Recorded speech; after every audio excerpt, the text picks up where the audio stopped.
요한복음 20장 12절에서 18절 말씀을 근거로 소망의 사람이라는 제목으로 하나님의 말씀을 증거하도록 하겠습니다.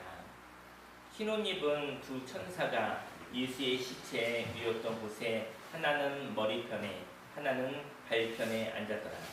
천사들이 이르되 여자여 어찌하여 우느냐 이르되 사람들이 내 주님을 옮겨다가 어디 두었는지 내가 알지 못함이니이다.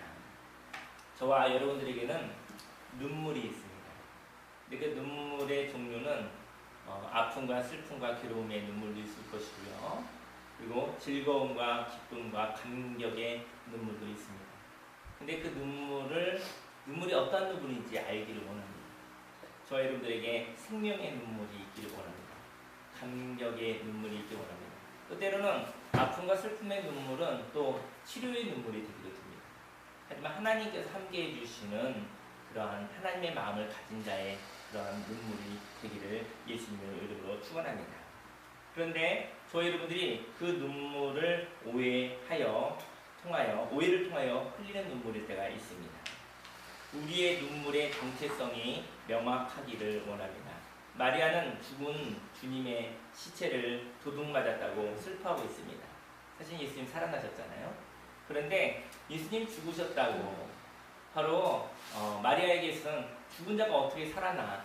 그러니까는 예수님의 시체가 없어졌으니까 시체를 도둑 맞은 거예요. 그래서 슬피 울고 있는 것이죠. 하지만 예수님은 시체를 도둑 맞은 것이 아니라 예수님 살아나신 것이거든요. 저와 여러분의 삶 속에 바로 흘리는 그 눈물이 어떤 눈물일까? 오해를 통해서 속아서 흘리는 눈물이 되지 않기를 예수님의 이름으로 축원합니다. 이렇게 마리아같이 흘리는 눈물은 어떤 눈물인가? 그건 과거의 삶을 바라보는 눈물인 것입니다. 저희 여러분들의 아픔이 있고 슬픔이 있고 괴로움이 있을 때는 과거를 추억하죠. 과거를 생각하면서 슬픈 생각도 나고 힘든 생각도 나고 이런 시간들도 필요한 것입니다. 과거를 하지만 충분히 추억해야 됩니다. 그러나 충분히 추억하였다고 한다면 저희 여러분들은 현재의 삶을 보는 것이죠. 날마다 과거의 이야기를 하는 사람들은 과거를 충분히 다루지 못했기 때문입니다. 말은 안 하지만 속으로 날마다 과거의 생각들이 있는 것이죠. 근데 그 과거의 생각들을 가지고 살다 보니 오늘을 살지 못하는 것입니다. 저희 여러분들이 하나님의 성령으로 말미암아 과거를 잘 다루시기 바랍니다. 과거에 있었었던 아픈 기억들을 하나님의 은혜로 말미암아 잘 다루셔서 과거에 있었었던 모든 일들이 다 하나님의 은혜였다라고 고백하는 자가 되기를 예수님의 이름으로 축원합니다. 이처럼 과거를 충분히 기억한 사람은 이제 현재의 삶을 돌아보게 되는 것이죠. 과거의 아름다운 추억을 오늘로 재현할 수는 없을까라는 소망이 있게 되는 것입니다. 과거의 아픈 기억들을 우리는 잊어버리고 그리고 하나님이 주시는 아름다운 추억, 생명의 기억들을 남겨서 과거를 생각할 때마다 오늘을 윤택하게, 오늘을 힘있게 하는 일들이 되기를 예수님으로 축원합니다.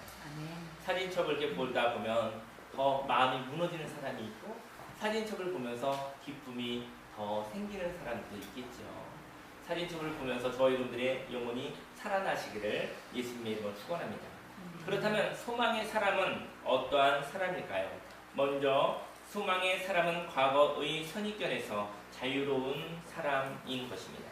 이 말을 하고 뒤로 돌이켜 예수께서 서 계신 것을 보았으나 예수이신 줄은 알지 못하더라. 예수께서 이르시되 여자여 어찌하여 울며 누구를 찾느냐 하시니 마리아는 그가 동산지기인 줄 알고 이르되 주여 당신이 옮겼거든 어디 두었는지 내게 이르소서 그리하면 내가 가져가리이다. 예수께서 마리아야 하시거늘 마리아가 돌이켜 히브리 말로 랍오니 하니 이는 선생님이라 말이라. 선생님이라는 말이라.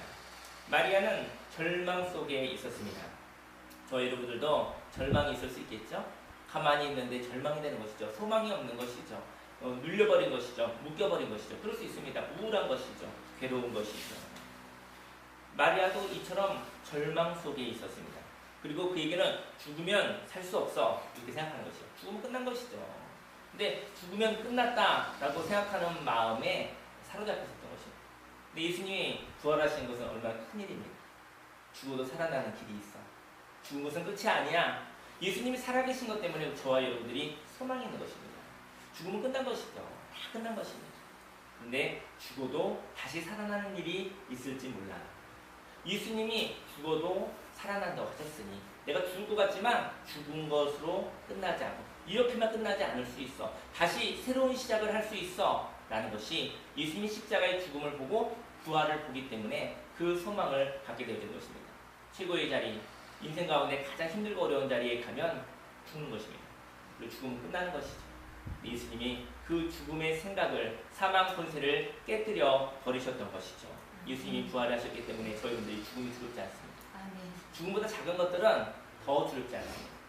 저희 여러분들 가장 괴롭고 두려운 것에 가장 최종적인 것, 바로 죽음을 두려워하지 않는다 한다면 무엇을 두려워하겠습니까? 죽음을 이길 수 있는 사람들은 없지요. 모든 것이 끝나고 나면 새로운 시작이 있을 수가 없다고 합니다. 죽음의 역할은 무엇일까요? 죽음의 역할은 죽을 수밖에 없는 삶의 원리에 대한 영증입니다. 저희 여러분들이 병들잖아요. 병드는 것도 굉장히 큰 축복이에요. 왠지 아십니까? 병들고 괴로움 당하고 고통받으면 병들기가 싫어요. 여러분, 병들기 싫은 사람들이 건강합니다. 그 사람이 귀찮아도 몸을 돌보는 것입니다.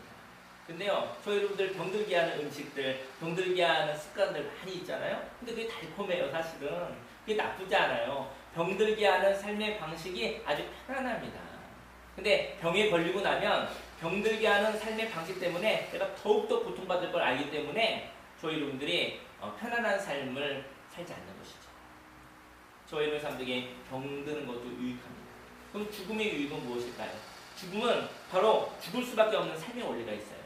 그 삶의 원리에 대한 염증인 것이죠. 이렇게 살다 보면 죽어. 그걸 알기 때문에 삶의 변화가 있게 되어지는 것입니다. 그리고 죽음을 통하여 삶의 생명에 대한 갈급함이 생기는 것이죠. 죽음 가운데 죽을 수밖에 없었던 옛사람을 떠나보내야 합니다. 이처럼 소망의 사람은 새로운 삶의 방식으로 살겠다고 작정하는 사람입니다. 그런즉 누구든지 그리스도 안에 있으면 새로운 피조물이라. 이전 것은 지나갔으니 보라 새 것이 되었도다. 저희 여러분들이 새롭게 살기 원합니다. 하나님으로 인해서 새롭게 살아가기를 예수님의 이름으로 축원합니다. 하나님의 삶의 방식으로 살겠다 작정하는 삶, 그것이 바로 죽음의 아픔을 통과한 사람들인 것이죠.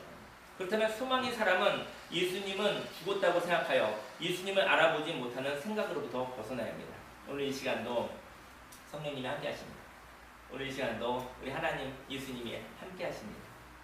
저희 여러분의 삶 속에 하나님의 놀라운 말씀과 역사가 있게 되어지는 것이죠. 나의 선입견을 내려놓으면 살아계신 예수를 발견하게 되는 것입니다. 예수님을 동산지기로 봤잖아요. 예수님 살아계십니다. 마리아는 예수님 죽으셨는데 이 시체가 어디 갔을까? 이렇게 고민하고 있었지만 예수님은 살아서 움직이셨던 것이죠. 저희 여러분의 삶 속에 그 선입견을 내려놓으시기를 예수님으로 축원합니다. 둘째로 소망의 사람은 온전한 상실을 통한 가치를 아는 사람입니다. 예수께서 이르시되 나를 붙들지 말라. 내가 아직 아버지께로 올라가지 아니하노라. 너는 형제들에게 가서 이르되 내가 내 아버지 곧 너희 아버지 내 하나님 곧 너희 하나님께로 올라간다 하라 하시니. 예수님을 알아봤잖아요. 그러니까 마리아가 예수님을 붙잡고 싶었겠죠. 예수님이 냉정하게 붙들지 말라고 얘기했어요. 이해가 할 수 없는 일이죠, 사실은. 아니, 동산지기도 하다가 보니까 예수님이죠. 예수님 손목을 붙잡으려고 했는데, 예수님을 붙잡으려고 했는데, 예수님이 나를 붙들지 말라고 얘기했습니다. 이게 무슨 이야기일까요? 왜 그렇게 예수님이 말씀하셨을까요? 예수님은 부활하셨습니다. 그러나 육신의 예수, 보이는 예수가 있습니다. 오직 아직 온전히 상실되지 않았습니다.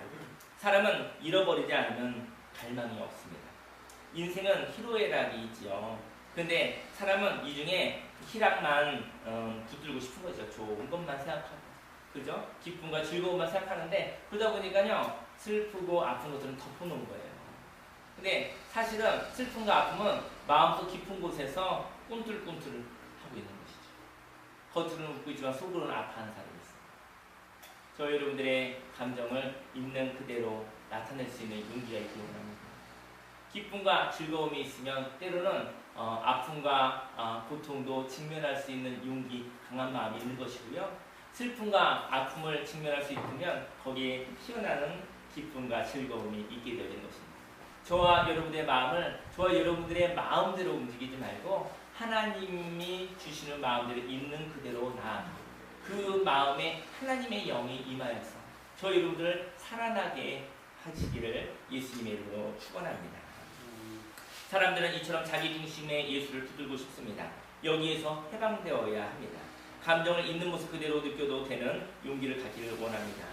여러분들, 저와 여러분들의 마음은요, 여러분과 저의 마음을 있는 그대로 느낄 수 있는 용기가 있기를 원합니다. 사람들 때문에 슬퍼할 때 슬퍼하지 못하고, 사람들 때문에 기뻐할 때 기뻐하지 못하고, 사람들 때문에, 환경 때문에 자기의 마음조차도 표현할 수 없다고 한다면 그 사람은 누구의 삶을 살아가고 있는 것입니까? 그는 바로 자기의 삶을 살아가는 것이 아니라, 하나님의 자녀의 삶을 살아가는 것이 아니라 다른 사람의 삶을 살고 있는 것이죠. 그가 나중에 행복하겠습니까? 나중에 그 사람이 폭발하지 않겠습니까? 그 사람이 나중에 병들지 않겠습니까? 자기의 삶을 살아본 적이 없는데 어찌 그가 병들지 않겠습니까? 저희의 삶 속에 하나님의 영으로 인도함받기를 예수님의 이름으로 축원합니다. 기쁠 때도 있을 것입니다. 기뻐하시기 바랍니다. 화날 때도 있을 것입니다. 화를 내는 것도 괜찮을 것 같습니다. 그리고 슬플 때도 있을 것입니다. 슬픔 가운데 있는 것도 좋을 것 같습니다. 즐거울 때도 있을 것입니다. 그때 즐거워하시기 바랍니다. 저희 사람들은 또 잘 이해하지 못하니까 화내고 뭐 이러면 별로 좋아하지 않겠죠. 그때는 주님 앞에 나 눈물로 하나님 앞에 모든 마음을 토로했으면 좋을 것 같아요. 그리고 저희 여러분들이 사람들이 아프고 힘들고 어려울 때 그 사람들을 향하여 저희 여러분들이 하나님의 은혜가 있다고 한다면 그들의 이야기를 들을 수 있는 그런 하나님의 영적 여유가 있기를 예수님의 이름으로 축원합니다. 감정을 스스로 통제하고 억압하면 통제할 수 없는 감정이 쌓여서 나중에는 폭발하게 되어지는 것이죠. 인생은 파괴되고 망가뜨리게 되어지는 것입니다. 예수님이 아버지께로 올라가는 것은 온전한 상실을 의미합니다. 예수님을 잃어버리면 예수님을 알게 되어지는 것이죠. 그리고 예수님을 만날 때 예수님의 가치를 알며 예수님을 누리게 되는 것입니다. 곧 예수님이 걸어가신 그 길을 걸어가며 예수님께 임한 성령으로 충만한 삶을 살아가는 것입니다. 예수님은 우리를 위하여 죽기까지 생명을 다해 사랑하셨습니다. 그러기에 예수님을 잊을 수가 없는 것이죠. 저와 여러분의 삶 속에 예수님과의 인격적인 만남이 있기 원합니다. 그래서 힘들고 어려울 때마다 예수님 생각나기 원합니다. 즐겁고 기쁠 때마다 예수님 생각나기 원합니다. 그렇다고 한다면 그는 예수님과 동행하는 사람인 것이죠. 그러나 그 예수님이 떠나가십니다. 왜냐하면 예수님처럼 사는 것이 예수님을 만나는 것이기 때문인 것이죠. 저와 여러분들은 예수님을 이용하기를 원하고 예수님처럼 살아가기를 원하지 않을 때도 있습니다. 그러나 하나님의 뜻은 예수님처럼 살아가는 것, 하나님의 평강을 누리는 소망 속에 거하기를 원하시는 것이지요. 성령으로 충만하여 하나님의 영으로 살아가신 예수님처럼 살아가시기를 예수님의 이름으로 축원합니다. 마지막으로 소망의 사람은 약속을 통해 아름다운 미래를 기대합니다. 막달라 마리아가 가서 제자들에게 내가 주를 보았다 하고 또 주께서 자기에게 이렇게 말씀하셨다 이릅니다. 소망이라는 것은요, 다른 말은 꿈이거든요. 꿈을 의미합니다. 꿈을 가진 사람은 암울한 오늘을 살아갈 수 있는 생명이 있습니다. 예수님이 하나님 아버지께로 간다고 말하십니다. 그 아버지는 저와 여러분들의 아버지입니다. 소망은 사랑하는 자를 다시 만나는 기쁨인 것이죠. 꿈은 꾸는 것으로 힘이 있습니다. 저희 여러분들에게 꿈꾸기 원합니다. 꿈꾸면 힘이 있습니다. 꿈을 꿀 때 하나님의 치료가 임합니다. 꿈꿀 때 하나님의 놀라운 생명이 있게 되는 것이죠. 사람이요, 잠잘 때 꿈을 꾸잖아요. 꿈꾸는 것은 굉장히 좋은 것은 무엇이냐면은 의식적으로는 우리가 억압하고 이렇게 살고 있거든요. 아닌 척 하는데 꿈은 속일 수 없어요. 꿈속에서 속마음이 드러나는 것이거든요. 그래서 그 꿈을 꾸시면 거기에는 어떠한 무엇을 이루고자 하는 강한 열망도 나타나고요. 그리고 나의 아픔도 나타나죠. 그 꿈을 가지고 하나님께 나아오시기 바랍니다. 그 꿈을 하나님께 나와 하나님, 저에게 이런 열망이 있었습니다. 저에게 이러한 기쁨이 있었습니다. 하나님, 이 꿈을 향하여 살고 싶습니다라고 기도하여 하나님의 말씀 살아가시기 바라고요. 그리고 저에게 이런 억울함이 있었습니다. 이런 괴로움이 있었습니다. 그것을 가지고 나와 하나님 앞에 나와 치료받으시기 바랍니다. 꿈이라는 것은 정직한 것입니다. 꿈을 꿀 때 정직한 사람에게 하나님의 치료, 하나님의 능력이 임하게 되어진 것이죠. 가면을 쓰고 살아가는 것이 아니라 정직한 자에게는요, 하나님의 말씀이 임하고 하나님의 놀라운 역사가 일어나게 되어지는 것을 의미하고 있습니다. 하나님 아버지는 저와 여러분들의 아버지입니다. 소망은 사랑하는 자를 다시 만나는 기쁨이 있죠. 꿈을 꿀 때 힘이 있습니다. 왜냐하면 꿈은 사람의 힘으로 이룰 수 없는 것이기에 꿈을 꾸는 사람은 하나님과 함께하는 것과 같습니다. 꿈꾸는 사람은 꿈을 이루는 것보다 하나님과 함께 있다는 것이죠. 꿈을 이루는 것은 하나님이 행하신 일인데 꿈은 저와 여러분이 이룰 수 없어요. 하지만 꿈을 꿀 수 있는 자유가 있습니다. 그때 하나님이 함께 하십니다. 하나님과 함께하면 하나님이 저와 여러분의 꿈을 이루십니다. 사실은 저와 여러분의 꿈이 하나님의 꿈인 것이죠. 저와 여러분들의 꿈이 하나님의 꿈이 되기 원합니다. 욕심으로 전락되지 않기를 예수님의 이름으로 축원합니다. 그러나 꿈꾸는 사람이 자기 힘으로 그 꿈을 이루어야 한다면 그것은 저주 중에 저주인 것입니다. 왜냐하면 할 수 없는 것을 바라는 것이죠. 할 수 없는 것을 날마다 바라는 것처럼 대단한 거 없습니다. 할 수 없는데 그걸 해야 된다면 얼마나 괴롭겠습니까? 할 수 없는 일인데 지쳐가고 질려가고 미워하고 분노하고 괴로워할 수밖에 없는 것이죠. 꿈을 포기할 수도 없고 꿈을 이룰 수도 없는 것입니다. 꿈을 꾸는 것은 하나님과 함께하는 것이며 그 꿈을 통하여 하나님의 생명을 맛보는 것입니다. 꿈을 이루는 것은 결과가 아니라 하나님과 함께하는 것이요. 하나님과 함께함 속에서 상실 이전의 삶으로 돌아가는 것입니다. 만일 상실 이전의 결과로만 돌아가고 마음은 질려버렸다면 이것은 꿈이 아닙니다. 마리아가 예수님과 있었던 시간들이 그리웠겠죠. 예수님과 있었던 시간, 하나님의 말씀을 듣고 오병이의 기적이 있고 병자가 치료되고 죽은 자를 살리는 그런 일들이 너무나 기뻤고 예수님과 함께 있고 싶었겠죠. 근데 그 예수님이 없어지십니다. 그래서 그 예수님과 다시 동행하고 싶은 그 꿈이 있었던 것이겠죠. 예수님 이용해서 무엇을 이루어야겠다는 것이 아니라 꿈은 예수님과 동행하는 것입니다. 예수님과 함께하는 것입니다. 예수님과 함께하면 예수님이 저와 여러분의 삶 속에 부족한 것을 채우시며 아버지 되신 우리 하나님 아버지가 저와 여러분들을 책임지시는 것이죠. 여호와는 나의 목자시니 내가 부족함이 없습니다. 하나님보다 앞서 나가지 않기 원합니다. 하나님과 동행하는 것으로 족하시면 하나님 아버지께서 저와 여러분의 삶을 인도하십니다. 하나님보다 무엇을 이루려는 그 목표 때문에 하나님을 빼고 급하게 나가지 않기를 예수님의 이름으로 축원합니다. 사랑하는 자를 잃어버리는 것이 가장 큰 아픔이라면 사랑하는 자를 다시 만나는 일은 꿈과 같을 것입니다. 우리의 소망은 사랑하는 자를 다시 만나서 서로를 괴롭히는 삶을 살아갈 것인가요? 아니면 다시 오지 않을 것 같은 괴로움의 고통을 지나는 상실을 통하여 죄와 욕심이 없어진다면 소중한 마음과 아름다운 기대를 가지는 것일까요? 마리아가 예수님을 만나서 어떻게 얘기할까요? 아마 예수님을 다시 만나면 이럴 것 같아요. 예수님, 예전에 예수님 마음 상하게 했고 예전에는 예수님의 가치를 몰랐고 예수님이 말씀하신 그 말씀 깨닫지 못했습니다. 근데 이제는 알 것 같아요. 예수님, 이제 예수님이 하신 말씀, 예수님이 걸어가신 그 길을 이제 조금 이해할 수 있을 것 같아요. 그래서 예수님과 함께 마음을 함께하여 걸어가겠죠. 저와 여러분들의 삶 속에 바로 여러분들이 잃어버린 것들이 있습니다. 그것을 다시 찾으면 헛되게 잃어버리지 않을 것입니다. 한 번은 잃어버려야지만이 다시 찾을 때 지킬 수 있는 진리가 있게 되어진 것입니다. 잃어버리는 것은 축복입니다.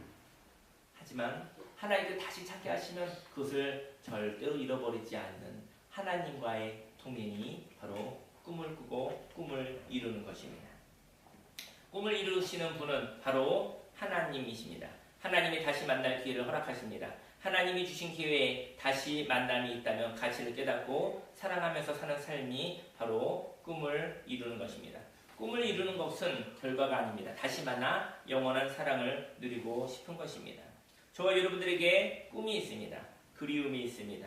잃어버린 그때로 돌아가고 싶은 마음이 있습니다. 그러나 그때로 돌아간다 하여도 건강한 삶의 습관이 없다면 또 헛되고 가슴 아픈 후의 삶으로 얼룩지게 될 것입니다. 한 가지 말씀을 드리고 오늘 말씀을 마칠까 합니다. 날마다 우리 십자가가 있지요. 있는데 작년에 저희가 이 교회가 힘들고 어려울 때 정말 값없이 900만 원을 빌려주셨던 분이 계셨었잖아요. 근데 제가 이제 월급이 이렇게 들어오면 100만 원씩 드리겠습니다라고 했었는데 제가 인생을 잘 몰라서 그 약속 딱 지켰었으면 아마 하나님 주셨을 것이라는 생각이 이제는 믿음이 들어와요. 근데 다른 데 급한 데 써서 갚을 수가 없었어요. 근데 석 달 전에 그분한테 이제는 마지막 100만 원을 가지고 가서 드리고 9분의 1을 드리고 제가 이제 되는 대로 갚겠습니다. 목돈 모으는 게 너무나 힘들더라고요. 목돈 모으는 것이. 그렇게 얘기를 했더니 시작은 반인 것 같습니다. 하려고 하니 하나님께서 이루신다는 생각이 듭니다. 그래서 또 어떤 분을 통해서 100만 원을 또 갚을 수가 있었습니다. 이번에 자매 결혼을 하게 됐는데 자매 결혼 해주는 선교회에서 저희에게 저희 교회에 100만 원을 후원해 주시더라고요. 그래서 그것으로 또 100만 원 갚을 수 있게 됐어요. 900만 원 중에서 마음을 먹고 보니 300만 원을 갚아서 이제는 3분의 1을 갚게 되어졌어요. 저는 이런 생각을 해봅니다. 저와 여러분의 삶 속에 하고자 하는 의지, 뜻을 품으면 하나님께서 일하시는구나 하는 생각이 들었어요. 그분이 교회를 통해서, 목회를 통해서 많이 마음이 상했었다는 분이라고 했는데 그분은 꼭 드려야 될 것 같아요. 그렇게 되어지는데 하나님이 주신 마음은 그분의 돈의 문제가 아니라 그분의 마음을 치료하고 싶은 마음이 있지 않았겠는가 생각이 들고요. 저에게는 인생을 어떻게 살아야 될지를 가르치고 싶으셨던 것 같아요. 제가 목회를 하지만 너무 인생을 사는 원리를 모르고 있는 것 같아요. 어르신들보다 너무 많이 모르죠. 목회를 하면 할수록 너무 인생을 사는 원리를 내가 기본이 안 돼 있구나 생각을 솔직히 인정하지 않을 수가 없습니다. 날마다 배워갑니다. 하나님의 뜻대로 한 걸음 한 걸음 걸어가셨을 때 하나님이 그곳에 하나님이 일하십니다. 저와 여러분의 삶 속에 하나님의 뜻을 따라 살아가시면 하나님이 일하시는 놀라운 축복, 하나님과 함께하는 소망 안에 거하시기를 예수님으로 축원합니다. 함께 기도하겠습니다.